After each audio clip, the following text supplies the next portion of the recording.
Hola, soy Miquel Izquierdo, investigador de la Universidad Pública de Navarra y del Navarra Biomed y responsable del grupo de investigación de ejercicio físico y calidad de vida.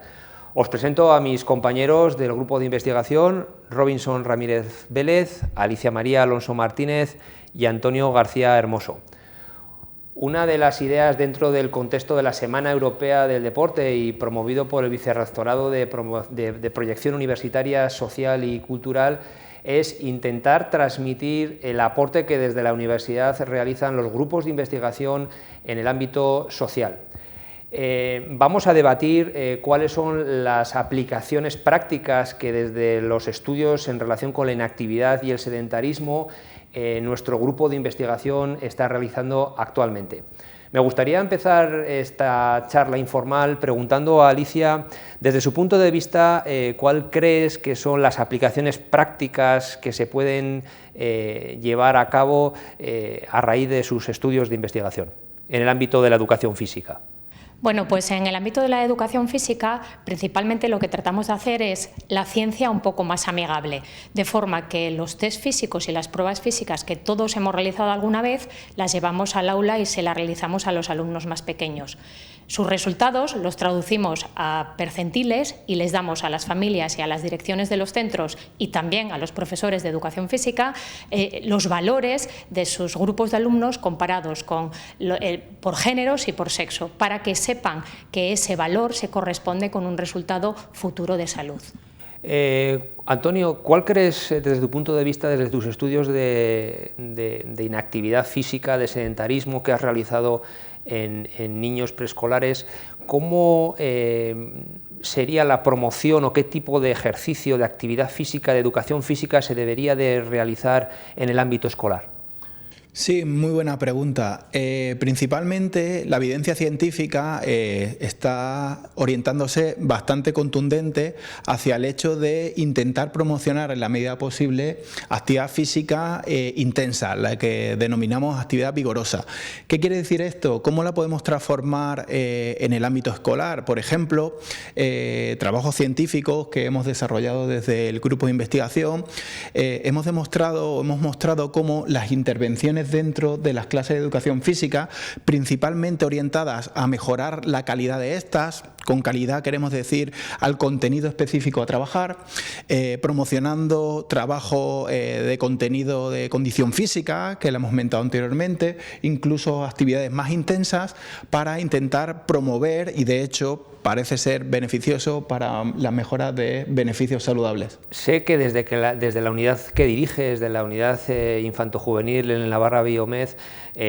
has publicado recientemente un trabajo de gran impacto porque ha sido publicado en una de las mejores revistas en el ámbito de la medicina y en concreto del ámbito de la adolescencia. ¿Cuál sería tu propuesta a la hora de plantearnos más cantidad o más calidad de actividad física? La has contestado de alguna manera, pero sí que nos gustaría que dieses un poco la opinión desde el punto de vista de los estudios de investigación, qué nos dice la ciencia y cómo se podía trasladar al ámbito, por ejemplo, de Navarra. Bueno, esto es un aspecto que está a día de hoy en el aire, que es intentar promover en la medida posible un mayor número de horas de educación física. Obviamente todos los que estamos involucrados en la actividad física y la salud que consideramos oportuno y necesario esto. Sin embargo, nuestro trabajo se ha orientado, o los resultados de este trabajo, como bien dices, nos ha dado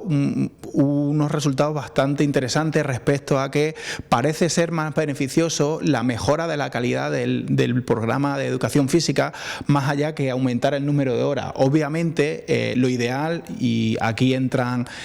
aspectos políticos, estructurales y demás, sería ideal incluir más horas de educación física, es obvio y ojalá ocurra, además de mejorar el contenido específico de educación física, teniendo en cuenta, y es muy importante, que la educación física no es solo promoción de actividad física, sino que persigue otros objetivos pedagógicos, como puede ser el trabajo social, como puede ser la creación de otros hábitos, incluso los hábitos de actividad física. Muy bien. Robinson, eres un especialista porque has publicado más de 300 trabajos en los últimos años en relación a aspectos más moleculares, celulares, que suceden cuando se hace ejercicio físico, especialmente en poblaciones especiales. Tienes unos trabajos muy aplicables que muestran cómo la actividad física, el ejercicio físico puede de alguna manera movilizar aspectos inflamatorios y que de alguna manera son los que explican cómo un niño con cierto grado de obesidad y con hígado graso no alcohólico se puede beneficiar de la práctica de actividad física. ¿Cuál es tu opinión en concreto en el ámbito escolar, en grupos de riesgo que ya se empiezan a detectar? ¿Cuál sería la posible aplicación práctica o qué propones para poder mejorar la salud de los escolares? Bueno, eso es un punto importante porque hablamos de la educación física, hablamos de la práctica después del colegio, pero todavía tenemos una inquietud en responder cuál es el tipo de, llamémoslo así, de dosis que sería benéfica para un escolar con cierto riesgo cardiovascular. Y cuando hablo de riesgo cardiovascular, pues básicamente nos centramos en dos situaciones específicas, como es el exceso de peso, la dieta inadecuada o no cumplir con una recomendación de actividad física. En este sentido, pues hemos dado ya unos avances en esta propuesta y hemos encontrado que combinar actividades de intensidades vigorosas y intensidades moderadas dentro de las clases de educación física parece ser que puede modular algunos de estos aspectos relacionados con la presencia de hígado graso. De hecho, hemos demostrado que los niños que tienen exceso de peso, la mitad de ellos ya tienen manifestaciones tempranas de hígado graso y resistencia a la insulina. Por lo tanto, incluir una educación física dirigida con calidad y desde luego con cantidad, porque hemos aumentado a 3 días a la semana la educación física, que por ejemplo en América Latina solamente se da 1 o 2 horas por semana, es suficiente para atenuar o para cambiar este perfil de riesgo cardiovascular. En ese sentido, hacemos un llamado a que el colegio sea un espacio no solamente para generar conocimiento, sino también para generar estilos de vida y modificar riesgo en distintas situaciones de salud y enfermedad. ¿Por qué creéis se ha puesto en marcha este año el Observatorio de Actividad Física en Navarra? Tanto Antonio como Alicia, pues, ¿cuál es vuestro feeling? ¿Por qué creéis que es importante realizarlo o qué futuro le veis desde el punto de vista práctico para trasladar la realidad que se observa en los colegios a modificación, como ha dicho Robinson, de estilos de conducta y estilos de vida? Como hemos comentado anteriormente, la escuela es una promotora de salud al fin y al cabo y nosotros desde nuestra área de conocimiento estamos intentando incluir un sistema de vigilancia epidemiológica entre los que encontramos evaluaciones, por ejemplo, de la condición física saludable, que estamos aumentándolo tanto porque consideramos que es un fuerte protector y un fuerte factor relacionado con la salud, y por lo tanto el Observatorio de Actividad Física, que está orientada a preescolares de entre 3 a 5 años, es un periodo de la infancia que va a marcar muy mucho el futuro de estos jóvenes y por lo tanto la medición temprana de aspectos que ya sabemos que tienen son fuertes predictores de salud a largo plazo nos pueden dirigir hacia y clasificar y cribar a aquellos niños que están en futurible riesgo o son sujetos que a priori deberíamos estar más atentos, más allá del simple hecho de medir su peso, medir su grasa, sino que otros aspectos que son fácilmente medibles y que nos dan muchísima información para la salud futura, presente y futura, por supuesto. Bueno, parece que hemos dejado claro que desde preescolar las recomendaciones de la Organización Mundial de la Salud no se siguen en la población mundial. Parece que también la pandemia de la inactividad física y el sedentarismo pues está haciendo una gran mella en toda nuestra población, que a nivel de adultos y personas mayores tampoco se siguen las recomendaciones mínimas, que son muy mínimas, de actividad física de 150 minutos de intensidad moderada, y además existe una gran evidencia en la que hemos podido todos constatar en los estudios de nuestro grupo y otros grupos mundiales que han visto cómo especialmente en pacientes y en personas hospitalizadas el ejercicio físico es una de las más potentes medicinas coayudante de muchos de los tratamientos que se están realizando. A mí me gustaría hacer una reflexión y me gustaría un poco pediros vuestra opinión. Visto un poco los resultados tan impactantes como hemos comentado, no solo de nuestro grupo, en pacientes hospitalizados agudos o en pacientes con EPOC o en pacientes diabéticos que haciendo ejercicio en tan solo 3-4 días pueden modificar, revertir la trayectoria funcional, que muchas de las veces pues, es pérdida de capacidad funcional, de calidad de vida, deterioro cognitivo. ¿Cuál creéis que puede ser el futuro en el sistema sanitario en cuanto a la práctica de actividad física y por qué creéis que no se está haciendo esto actualmente en el ámbito sanitario, a pesar de la abrumadora evidencia que existe de los efectos tan positivos que tiene la práctica de ejercicio? Bueno, en parte se podría explicar, bueno, y lo podríamos decir de manera hipotética porque tampoco hay evidencia que muestre que esto sea directo, pero en parte uno de los fenómenos que se está desencadenando ahora con esta situación actual del COVID, por ejemplo, es la educación que se imparte en los programas no solamente de salud, sino específicamente del área médica. Hemos intentado desde la Universidad Pública de Navarra que los futuros médicos digamos tengan asignaturas relacionadas con el estilo de vida, con la nutrición, con la actividad física, de manera que a futuro ellos sean precisamente los expertos que puedan prescribir el ejercicio físico y no solamente desde un punto de vista preventivo, sino que en el momento en que ya digamos tengan la oportunidad de tener pacientes, estos pacientes también se vean beneficiados de intervenciones no farmacológicas o en este caso que ayuden a la farmacología, precisamente por la evidencia que mencionas, Miquel. ¿Qué se puede hacer en los colegios como expertos que sois en el ámbito escolar? Por ejemplo, desde el punto de vista de la promoción de estilos de vida saludable, parece que ya en el colegio se puede detectar diferentes perfiles de niños que muy pronto van a debutar con enfermedades cardiovasculares o con diabetes o con una obesidad. ¿Qué se podría hacer desde el punto de vista práctico si mañana, por ejemplo, pudiésemos escribir la carta a los Reyes Magos? Pues yo en la carta de los Reyes Magos incluiría recreos más movidos, más saludables. Sería una de las primeras estrategias que haría. Lo que pasa que ahora con la nueva normalidad es difícil porque los espacios están muy controlados, los grupos son muy reducidos, se ha creado mucho grupo burbuja y los alumnos no se pueden relacionar como antes. Esto unido a que las clases de educación física están siendo realizadas con mascarilla cuando son dentro del gimnasio o si tienes un espacio exterior como por ejemplo la hierba, la naturaleza, puedes quitarte la mascarilla, pues bueno, nos da idea de que el movimiento se va a ver bastante mermado, la intensidad de las clases de los escolares va a verse bastante perjudicada los próximos meses. ¿Qué más haría yo? Pues haría paradas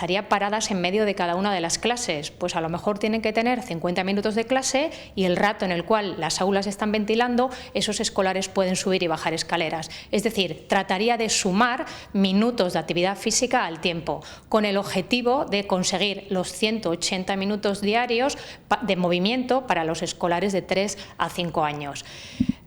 Por decirlo de otra manera, trataríamos de que la actividad fuese moderada y, en medida de lo posible, vigorosa, al menos 60 minutos diarios. En la actual situación de pandemia que hemos entrado, pues ya había una pandemia, que era la pandemia de la inactividad física, y ha llegado otra pandemia que ha tenido un efecto devastador y que además pues, ha replicado el efecto que ya existía de inactividad física y sedentarismo. ¿Qué va a suceder en principio con las personas mayores? Vamos a cambiar con las personas mayores o adultas que han reducido su actividad física, que insisto, era pequeña, era poca desde antes de la pandemia. ¿Esto cómo va a repercutir en la enfermedad cardiovascular a largo plazo y cómo creéis que se puede de alguna manera movilizar o qué se podría proponer para que, aprovechando que ha habido un parón de actividad física, poder de alguna manera utilizarlo como una segunda ola para volver otra vez a lanzar la práctica de actividad física con más fuerza o con más energía que antes? ¿Qué se os ocurre? Muy buena pregunta, Miquel. Yo creo al final cómo va a afectar esta pandemia, no solo la cuarentena que hemos vivido y que ojalá no vuelva a ocurrir, va a depender mucho del devenir de estos días y de estos meses. ¿Cómo puede afectar a las personas mayores, a los niños, a los jóvenes y a los adultos? Principalmente tenemos que tener en consideración que más allá del aspecto físico, también estamos bloqueando mucho el aspecto social. El aspecto social probablemente es uno de los fuertes que favorece la actividad física, es el hecho de compartir con los demás. Yo, por ejemplo, pienso en los niños que en un recreo no se puedan tocar, no se puedan interrelacionar. Eso a largo plazo va a repercutir probablemente mucho en la salud mental de estos jóvenes. ¿Por qué? Porque el rol social es uno de los pilares fundamentales de la función ejecutiva de nuestros jóvenes y, por supuesto, el desarrollo de habilidades que van a afectar, que les va a afectar. Obviamente el aspecto de la actividad física y el hecho de estar encerrado o el hecho de tener miedo a salir a la calle, por ejemplo, nuestros adultos mayores, que lo estamos viendo en proyectos que estamos desarrollando desde la unidad de geriatría, estamos viendo que el adulto mayor está llegando, por decirlo, lo entendamos todos, más chascado, peor físicamente, peor funcionalmente y probablemente peor cognitivamente. Por lo tanto, es cierto que vimos una oleada de actividad física cuando nos dejaron en la fase 1, que nos dejaron salir momentáneamente. Para mí eso fue un hito histórico. Yo creo que nunca un país se ha visto con esa abrumadora cumplimiento de actividad física. Claro, de no poder salir a poder salir todos juntos. Yo creo que es una oportunidad, Miquel, yo creo que es una oportunidad para, de alguna manera, creo que esta cuarentena nos ha ayudado a entender la importancia que tiene la actividad física, la importancia que tiene el aspecto de la música, del arte, etcétera, etcétera, para nuestro devenir, de nuestro día a día. Con Robinson hablábamos el otro día de nuevas estrategias, nuevas tecnologías, gamificación, utilización de aparatos, que de alguna manera permitan, ¿no?, a las personas mayores en diferentes espacios, en otros contextos, tal vez con menos contacto de profesionales, poder empezar programas de actividad física o autoevaluarse de alguna manera su estado de función, ¿no?, que, como hemos mostrado, tan importante es para predecir riesgos adversos. ¿Qué te parece la situación actual, tú que has trabajado en este ámbito? ¿Qué te parece cómo estamos y hacia dónde puede ir en el futuro? Bueno, eso es verdad. Lo que comenta Antonio también tiene un punto importante, es que el participante o el adulto mayor que está llegando a las unidades ahora de geriatría es un participante o un paciente no solamente inmunodeprimido, sino también con cambios cognitivos importantes, y parece ser que el confinamiento también ha generado un cambio en su función. De hecho, al hacer las valoraciones funcionales en la planta de geriatría hemos encontrado un adulto mayor con un perfil de riesgo mayor al que 6 meses atrás se está valorando en estas unidades. Por lo tanto, parece ser que el confinamiento no solamente está afectando a nivel funcional y a nivel cognitivo, sino también que está en general aportando a la hospitalización y a que estos adultos mayores tengan mayor complicaciones durante las estancias hospitalarias, y eso es lo que están mostrando los perfiles de mortalidad en España. Ahora bien, una manera de intentar mitigar esta situación es que el aislamiento pues no permite, digamos, el contacto con los profesionales de la salud, con la rehabilitación, con la fisioterapia, pero también es una oportunidad para implementar otro tipo de estrategias con entornos virtuales. Por ejemplo, eso es una apuesta que tiene el grupo de investigación, de intentar en ese confinamiento hacer que los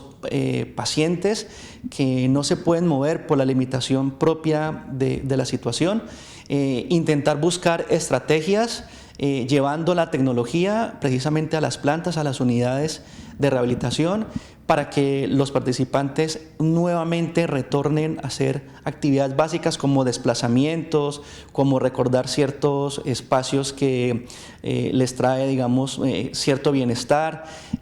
con un entorno virtual, etcétera, etcétera. Sí, dentro de esto, destacar que próximamente se publicará, ¿no?, también dentro del grupo y en colaboración con la Organización Panamericana de la Salud y el Gobierno de Navarra, precisamente pequeñas piezas, píldoras de ejercicio físico en las que, ya sea desde un ordenador o desde una televisión o desde YouTube, las personas en su casa van a poder de alguna manera hacer un programa individualizado a medida, y esto de alguna manera pues es un granito más en la mejora de la salud de nuestra sociedad. Yo antes decía que en esta época en la que estamos, en la época de la medicina de la precisión, de la medicina regenerativa, pues hay que recordar una vez más que la actividad física es un pilar fundamental en el manejo de la calidad de vida de nuestras personas. Es algo que hemos dejado en relevancia a todas las personas del grupo, desde vosotros que sois expertos en niños extraescolares hasta Robinson, que es experto en ámbitos más de diabetes y de obesidad a diferentes etapas de la vida, que nunca es tarde para comenzar a hacer actividad física, que a cualquier edad el músculo responde, y que todavía pues hay que llamar la atención y denunciar de alguna manera que no se hace la actividad física que se debería de hacer, ¿no? Es decir, que no hay un límite ni hay un mínimo, y que realmente pues los beneficios que puede conllevar involucrarse en un programa de ejercicio físico desde pequeñito hasta que tienes más edad, o incluso en el ámbito hospitalario, pues es fundamental. Bueno, nos despedimos de vosotros. Creo que nuestro grupo de investigación en Navarra Biomed de la Universidad Pública de Navarra seguiremos haciendo estudios en el ámbito de diferentes etapas de la vida, con diferentes personas, en los que el eje principal siempre va a ser el manejo de la inactividad y el sedentarismo, y cómo la actividad física pues puede ser un gran aliado para la salud. Muchas gracias.